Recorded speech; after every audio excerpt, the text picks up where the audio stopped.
নমস্কার বন্ধুরা, কেমন আছেন সবাই? ভালো আছেন কি না একটু কমেন্টে জানিয়ে যাবেন। তো আজকের সকাল গড়িয়ে একদম দুপুরবেলা এসে উপস্থিত হলো। আর এই যে দেখেন আমাদের পুচকু বুড়ি তোমাকে কে তিলক করে দিছে?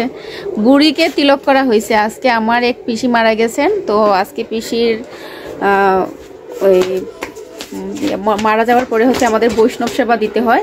সেই বৈষ্ণব সেবাতেই হচ্ছে গিয়ে বুড়ি গিয়েছিল, আর এখানে তিলক করে আসছে। মা, কাকিমা, পিসি, বৌমনি সবাই চলে গেছে, শুধুমাত্র আমি আমার ছোট্ট মিহির আছি, আর বুড়ি এখন মাত্র আসলো। তো চলেন বন্ধুরা, আজকের ভিডিওতে থাকবেন, পুরাটা ভিডিও দেখবেন। তো মা, কাকিমা, বৌমনি তো সবাই হচ্ছে গিয়ে ওখানে চলে গেছে, এজন্য আমি এগুলো একটু নেড়ে ছেড়ে দিচ্ছি আর কি। এটা হচ্ছে আমরা লাই বলি, কালো লাই। এই লাই এগুলান রাখা হয়েছে, এগুলান থেকে বীজ নেওয়া হবে আর কি। এই লাইটা রোদে শুকাতে দেওয়া হয়েছে, তারপর এগুলান থেকে বীজ বার করা হবে। একটু নেড়ে চেড়ে দেই, যেহেতু বাড়িতে কেউ নাই, একটু নেড়ে চেড়ে দিতে হবে। 2-1 দিন রোদে শুকাইলেই হচ্ছে এটা বীজ লওয়ার উপযুক্ত হয়ে যাবে আর কি। খুব ব্যস্ততার মধ্যে যাচ্ছি, প্রাইভেট পড়ায় স্টুডেন্টদেরকে বিদায় করলাম। এখন স্নানে যাব, তার আগে প্রাইভেটের জায়গা, যে জায়গাটাতে পড়াইছিলাম ওই জায়গাটা একটু ময়লা হয়ে আছে আর কি, ওই জায়গাটা একটু পরিষ্কার করে নিব। তো দেখেন এই জায়গাটা একটু পরিষ্কার করে নিব। এই জুতাগুলান কার এখানে রাখা আছে জানি না, প্রাইভেটের জায়গাটা একটু পরিষ্কার করে নিতে হবে। এই প্লাস্টিকের চেয়ারগুলান সাইডে সরিয়ে রাখবো। অনেক কাজ আজকে আমার, মা থাকলে বাড়িতে এগুলো আমার আর করা লাগে না।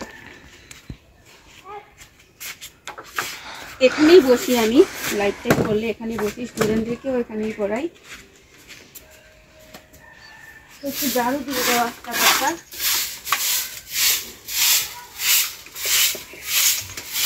একটা কাজ হয়ে গেল, তাই না? তো বন্ধুরা, কেমন লাগে নিজের ব্লগে ভিডিওগুলো একটু কমেন্ট করে জানাবেন। যতটুকু পারি হচ্ছে যে সমস্ত সামনে একটু আপনাদেরকে ভিডিও দেওয়ার চেষ্টা করি। আশা করি আপনারা সাপোর্ট করবেন, পাশে থাকবেন মিহির এবং মিহিরের মায়ের। তো এক সংগ্রামী জীবনে পা রেখেছি, আশীর্বাদ রাখবেন। কর্ম মানুষকে কখনো, সঠিক কর্ম মানুষকে কখনো ব্যর্থ হতে দেয় না, আমি এটা বিশ্বাস করি। তো এই সুবাদে এই সুযোগে নিজেকে একটু গুছিয়ে নেওয়ার প্রচেষ্টা, অন্য কিছু না। তো আমার ঘরটা ঝাড়ু দেওয়া তো প্রায় শেষ, আমি এখন চলে যাব স্নান করতে। 3টার দিকে আবার স্টুডেন্ট আছে, ওদেরকে পড়াবো। এটা হচ্ছে মিহিরের গোয়ালঘর। পাশের দিকে অনেকগুলান আপনারা শর্টস ভিডিও পাবেন, ওইখানে দেখতে পারবেন। এটা মিহিরের গোয়ালঘর।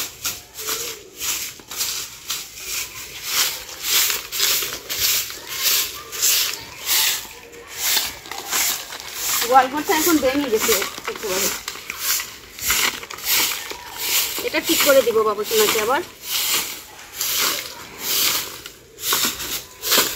তো কাজও করলাম আর আপনাদের সাথে ভিডিও শেয়ার করলাম। শাকগুলান বাবা বাজারে নিয়ে গেছিলেন, তো বাজারে নিয়ে গিয়ে এগুলান আর বিক্রি করেন নাই, হয়তো বিক্রি হয় নাই, তো এগুলান নিয়ে আসা হয়েছে। এগুলান রান্না করা হবে, শাক রান্না করা হবে। তো শাকগুলান একটু কেটে কুটে একটু বেছে রেখে দিব আর কি। কাজ করতে ভীষণ ভালো লাগে আমার কৃষিকাজ করতে অনেক বেশি ভালো লাগে। আমি আসলে কিন্তু আমার ভাগ্যে নাই, আমি কষ্ট করলে কি হবে, কষ্ট করলেও কি হবে জানি না, এটা আমার ভাগ্যে নাই। আমি অনেক আশা করে গাছ বৃক্ষ লাগাই, কিন্তু যখনই ওটা ফুল থেকে ফলে পরিণত হয়, সেটা খাওয়া আমার আর ভাগ্যে আর সয়ে ওঠে না, বুঝলেন? এগুলো অনেক নরম, এটাকে আমরা বলি ডুগি শাক, অনেকে বলেন ডাটা শাক। এটা আমার বাবার নিজের হাতের ফলানো শাক, আর এগুলান কিন্তু অনেক স্বাদ। যদি আমাদের বাড়িতে শাকসবজির কোনো অভাব নেই, তারপরে হচ্ছে মানে আমার অতৃপ্তি লাগে না। আছে না যে বাড়িতে শাকসবজি প্রচুর পরিমাণে থাকলে অনেকে খেতে চান না, তো আমাদের অতৃপ্তি, আমাদের বলতে আমারও অতৃপ্তি লাগে না। আমার শাকসবজিটা, আমার ডাটা, এগুলান আমার খুবই ভালো লাগে। তো আপনাদের সাথে শেয়ার করতে আর কি চলে আসলাম। এভাবে আমি এগুলান ভাজবো, তো পুরাটা শেয়ার করা হবে না, কারণ স্নানেও যেতে হবে, তাড়াতাড়ি কাজটা সেরে নিতে হবে আর কি। তো বন্ধুরা, শাকটা আমি বেছে চলে আসলাম, তো স্নানে যাব। এখন দেখলাম যে বাবা এখানে এসে আরও শাকের আটি রাখছেন। যে আটিগুলান আমি আগে শাক নিচ্ছিলাম আর কি, যে আটি দেখে ওগুলান বাজার থেকে ফেরত আসছে। তো আজকে আবার নতুন করে শাক তোলা হচ্ছে, ভাবলাম যে আপনাদের সাথে একটু শেয়ার করি। চলেন দেখাই বাবা কিভাবে কোত্থেকে শাক নিয়ে আসতেছেন। তো যাই হোক, ওই যে ওইখানটাতে এখানে হচ্ছে শাকগুলান ছিল আর কি, তো ওইগুলানই বাবা আটি বেঁধে বেঁধে বাড়িতে নিয়ে আসছেন। তো ভাবলাম আপনাদের সাথে একটু শেয়ার করে নিই। তো দেখলেনই তো বন্ধুরা, আজকের ভিডিওটা এখানেই রেখে দিব। আজকের ভিডিওটা আর বেশি দৈর্ঘ্য করব না। আশা করি আপনারা আমাদের প্রত্যেকটা ভিডিওতে সাপোর্ট দিবেন, পাশে থাকবেন। আজকে এই পর্যন্ত রেখে দিচ্ছি। টাটা, ভালো থাকুন সবাই।